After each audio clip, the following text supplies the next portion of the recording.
Episode 28 राजा से रंक। World fashion competition के स्टेज पर आज जो कुछ भी हो रहा था सबके लिए बहुत शॉकिंग था।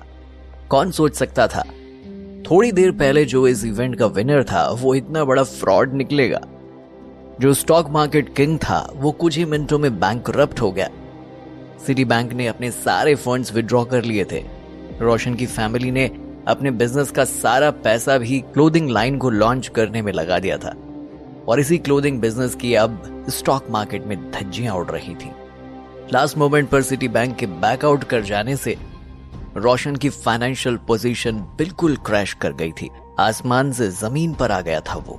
रोशन गुस्से में उबल रहा था। इंपल्स में वो बाहर तो निकल गया पर कार्तिक पर अटैक करने के इरादे से उतनी ही तेजी से वापस आया। गुस्से के पागलपन में उसका ये हाल था कि वो कार्तिक को अपने हाथों से चीर फाड़ दे, पर रोशन कार्तिक की तरफ बढ़ते हुए ये भूल गया था कि वो खड़ा कहाँ है। ये रिजॉर्ट कार्तिक का ही है। यहाँ के सारे सिक्योरिटी पर्सोनल कार्तिक के लिए ही काम करते हैं। ऐसा कैसे हो सकता है कि इतने बड़े सिक्योरिटी स्टाफ के होते हुए कार्तिक को कुछ हो जाए। जैसे ही रोशन गुस्से में कार्तिक की तरफ बढ़ा, कार्तिक के सारे सिक्योरिटी गार्ड्स एक्शन में आ गए। अगले 1 मिनट में रोशन जमीन पर उल्टा पड़ा था। उसके 2 दांत टूट चुके थे। मुंह से बुरी तरह खून बह रहा था। पूरा हॉल शॉक्ड था। पिन ड्रॉप साइलेंस हो चुका था। सिर्फ रोशन की गालियां गूंज रही थी जो वो इस हॉल में कार्तिक को लगातार दिए जा रहा था। हॉल के बदले नजारे में फिर से खुसफुसाहट शुरू हो गई। किसी ने कहा, लगता है ये रोशन कंपटीशन हार जाने के सदमे में पागल हो गया है। तो कोई भूला, अरे इतनी बड़ी चैंपियनशिप उसके हाथ से चली गई, पागल तो होगा ही ना। तीसरे ने कहा, मैंने सुना है कि इसकी कंपनी के शेयर्स भी बड़ी तेजी से गिर रहे हैं। वहां खड़े लोगों में अफरा तफरी मच गई। लोग पैनिक होकर बातें करने लगे। भीड़ में से कोई बोला, क्या बात कर रहे हो, मेरे पास इसकी कंपनी के शेयर्स हैं। पहले वाला फिर से बोला, बेच दो जल्दी से जल्दी वरना नुकसान हो जाएगा। फिर वो शख्स जोर जोर से बोला, जिसके भी दोस्तों रिश्तेदारों के पास इसकी कंपनी के शेयर्स हैं उन्हें इन्फॉर्म करो, ये कंप्लीटली बैंकरप्ट होने वाला है, सब कुछ खत्म हो चुका है इनका। रोशन आंखें फाड़कर लोगों का रिएक्शन देख रहा था। कार्तिक घुटने के बल रोशन के पास बैठा और बोन चिलिंग टोन में बोला, तुझे पहले ही कहा था प्रोवोक मत कर मुझे, देख ले कैसी कुत्ते जैसी हालत हो गई है तेरी। रोशन ने खा जाने वाली नजरों से कार्तिक को देखते हुए कहा, तूने पीठ में छुरा घोंपा है। इन घिनौनी साजिशों से तू अपने को हीरो साबित करना चाहता है। हर जंगल के कुछ उसूल होते हैं, तू लोमड़ी की चालें चलकर बच नहीं सकेगा। रोशन की उस बात पर कार्तिक जोर से हंसता हुआ बोला, उसूल, क्या बात है, उसूल, एथिक्स, रूल्स, ऐसी बातें तेरे जैसों के मुंह से अच्छी नहीं लगती। तू गंदगी का ढेर है रोशन। गंदगी को साफ करने के लिए गटर में उतरना ही पड़ता है। रोशन के मुंह से खून बह रहा था। उसके बावजूद उसके गुस्से में रत्ती भर भी कमी नहीं थी। वो फुफकारता हुआ बोला, खुश हो ले कार्तिक, आज दिन तेरा है पर टाइम मेरा भी जरूर आएगा। उस दिन तुझे पता चलेगा कि इस जंगल का असली शेर कौन है। जब मैं अपना पंजा मारूंगा तू लोमड़ी की तरह दुम दबाकर भागेगा।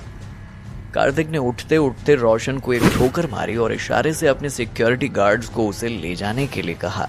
उसके गार्ड्स रोशन को खींचते हुए हॉल से बाहर ले गए।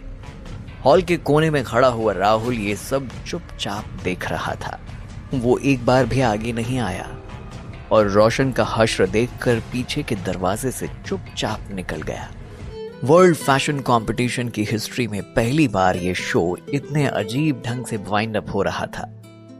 हर इंसान की जुबान पर कियारा, कार्तिक और रोशन थे।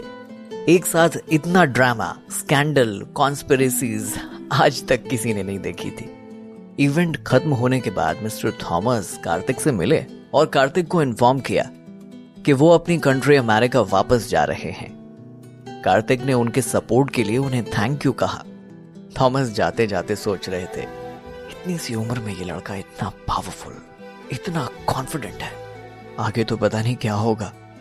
मिस्टर थॉमस के जाने के बाद कार्तिक के सिक्योरिटी चीफ ने आकर उन्हें इन्फॉर्म किया, सर रोशन की कंपनी के सीईओ मिस्टर विजेंद्र आपसे मिलना चाहते हैं। कार्तिक ये नाम सुनकर मुस्कुरा दिया।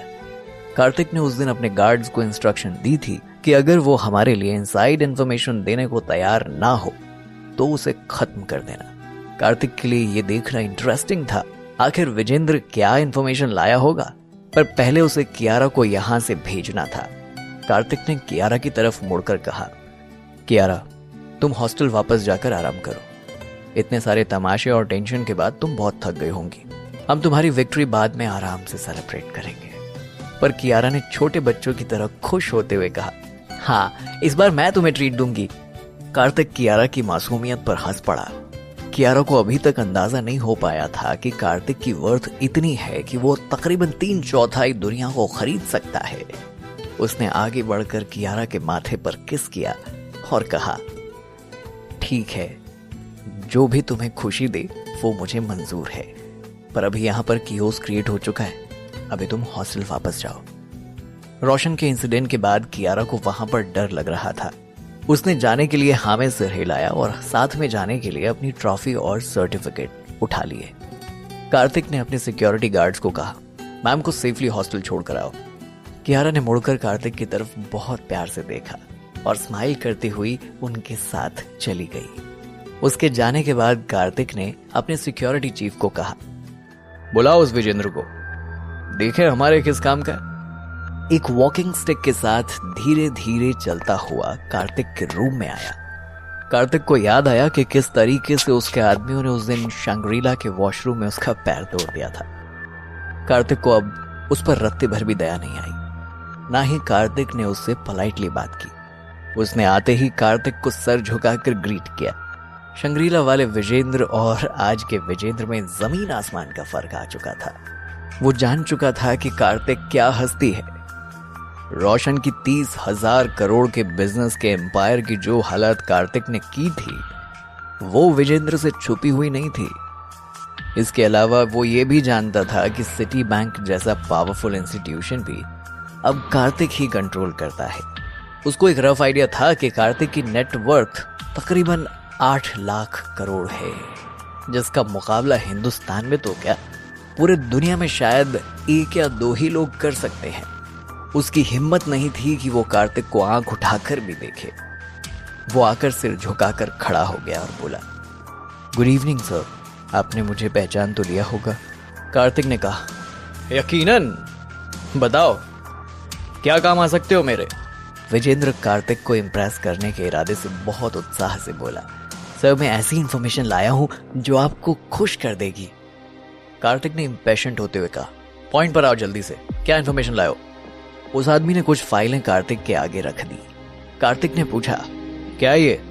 वो बोला, सर ये रोशन की सारी कंपनियों की पिछले 20 साल के अकाउंट्स डिटेल हैं। कार्तिक ने झल्लाते हुए कहा, इसका मैं क्या करूं?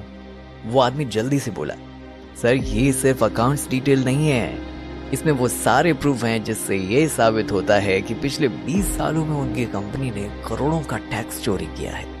अगर ये बात अब खुलती है तो यकीनन उनकी सारी कंपनियों को सरकार द्वारा ताला लगा दिया जाएगा। ये बात सुनते ही कार्तिक की आंखें चमकने लगी। पहले वो सिर्फ रोशन को डिस्ट्रॉय करना चाहता था, पर अब उसने सोच लिया कि रोशन की पूरी फैमिली पूरे बिजनेस एम्पायर को डिस्ट्रॉय कर देगा। वैसे तो कार्तिक को पता था कि विजेंद्र की इतनी हिम्मत नहीं है कि वो कोई फॉल्स इंफॉर्मेशन लेकर कार्तिक के पास आए। फिर भी डबल सिक्योर होने के लिए कार्तिक ने अपने फाइनेंस हेड को बुलाया। थोड़ी ही देर में उसका फाइनेंशियल हेड आ गया।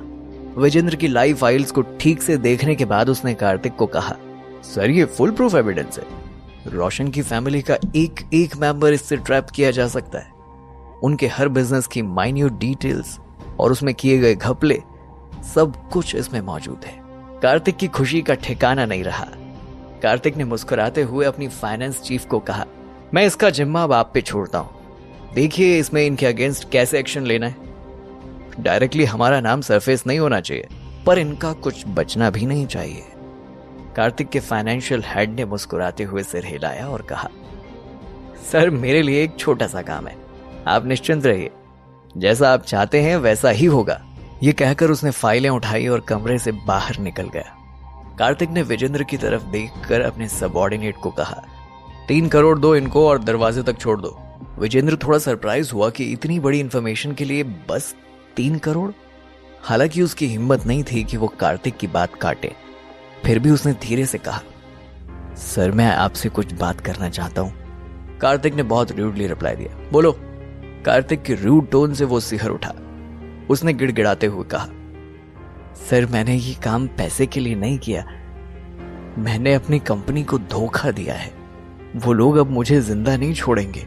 3 करोड़ का मैं क्या करूंगा? मैं आपकी कंपनी में आ जाता हूं, आप लोगों के लिए काम करता हूं। इस तरह मेरी जिंदगी भी बच जाएगी और मुझे आप जैसे महान इंसान के साथ काम करने का मौका भी मिलेगा। कार्तिक उसकी बात सुनकर अम्यूज हो गया और बोला, उल्लू का पट्टा समझाएगा मुझे? इतनी अकल तो मुझे भी है कि जो एक को धोखा दे सकता है वो दूसरे को भी धोखा दे सकता है। फिर एकदम से कार्तिक की टोन बदली और उसने शेर की तरह दहाड़ते हुए कहा, 3 करोड़ की बजाय 30 करोड़ दे रहा हूं, इसे लो और यहां से चलते बनो और दोबारा मुड़कर यहां मत देखना। मैं एक ही आदमी के साथ दोबारा काम नहीं करता। Now get lost. कार्तिक की टोन इतनी क्रूअल थी कि विजेंद्र के पूरे शरीर में झुरझुरी दौड़ गई। वो चुपचाप उठा और कमरे के बाहर निकल गया। उसके जाते ही कार्तिक के सबऑर्डिनेट ने उससे कहा, सर ये बंदा काम का था, हम इसका और भी फायदा उठा सकते थे। कार्तिक ने उसे घूर कर देखा और पूछा, ज्यादा प्यार आ रहा है उस पर तो उसके साथ तुम्हें भी बाहर निकाल दूं? सबऑर्डिनेट घबरा गया और बोला, नहीं sir, I am really sorry, मेरा वो मतलब नहीं था। कार्तिक ने गुस्से में कहा, शुक्र समझो मैंने उसे जिंदा जाने दिया। ऐसे आदमी जीने लायक नहीं होते। अब जाओ तुम भी, बाहर का काम देखो। उसके होटल जाने के बाद कार्तिक ने चौहान अंकल को फोन किया। Hello Chauhan uncle. Chauhan uncle ने उधर से कहा, कार्तिक जैसा तुमने चाहा था सिटी बैंक ने अपने सारे फंड्स और लोन्स विड्रॉ कर लिए हैं। रोशन की कंपनी के शेयर्स भी बुरी तरह गिर चुके हैं। अब वो लोन भी रीपे नहीं कर पाएंगे। उनके बाकी बिजनेस में भी इतना फाइनेंशियल स्ट्रेंथ बची नहीं है कि उनसे लोन चुक सके। कार्तिक ने पूछा, अंकल इस सब में हमको कितना लॉस हुआ है? उधर से अंकल चौहान हंसते हुए बोले, जितना हुआ है उससे 10 गुना रोशन की सारी एसेट्स को बेचकर रिकवर किया जाएगा। कार्तिक ने चौंकते हुए पूछा, रोशन की एसेट्स से रिकवरी होगी? चौहान अंकल बोले, हाँ, क्योंकि लोन का अमाउंट इतना बड़ा था कि उसे लेने के लिए उनको अपने लगभग सारे मेजर एसेट्स गिरवी रखने पड़े थे। लोन की रिकवरी के लिए उनके सारे एसेट्स को जब्त किया जाएगा। तुम खुश हो जाओ, वो सिर्फ फाइनेंशियली क्रैश नहीं हुआ है, बल्कि उसकी सारी कंपनियां अब से तुम्हारी हैं। कार्तिक इस बात पर जोर से हंसा और उसने थैंक यू अंकल कहकर फोन काट दिया। फोन रखने के बाद कार्तिक अपनी चेयर पर बैठा, चेयर को गोल घुमाने लगा, अपनी विक्ट्री को एंजॉय करने लगा। खुद से बातें करता हुआ कार्तिक बोला, मैं तो इसको भिखारी बनाना चाहता था, इसकी सारी कंपनियां मेरी हो जाएंगी, ये तो सोचा ही नहीं था। ये तो एक तीर से 2 निशाने लग गए। कार्तिक ने आसमान की तरफ देखकर कहा, हे भगवान, मैं कितना अच्छा इंसान हूं।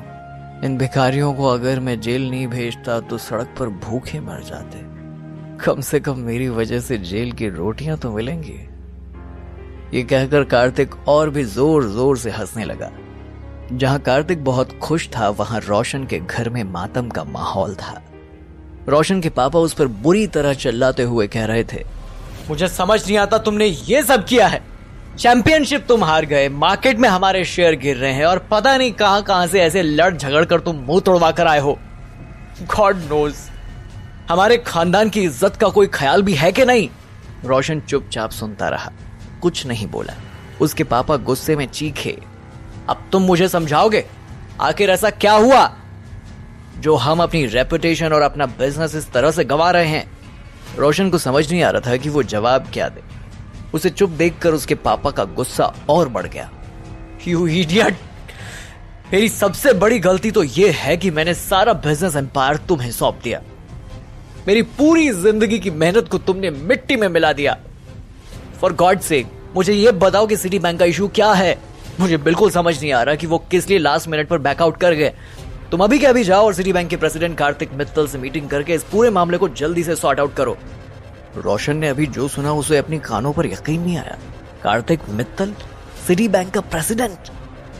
रोशन अब तक समझ रहा था कि कार्तिक ने सिटी बैंक के हाई ऑफिशियल्स को पैसे देकर अपने साइड किया होगा, पर यह तो वो सपने में भी नहीं सोच सकता था कि सिटी बैंक कार्तिक का हो चुका है।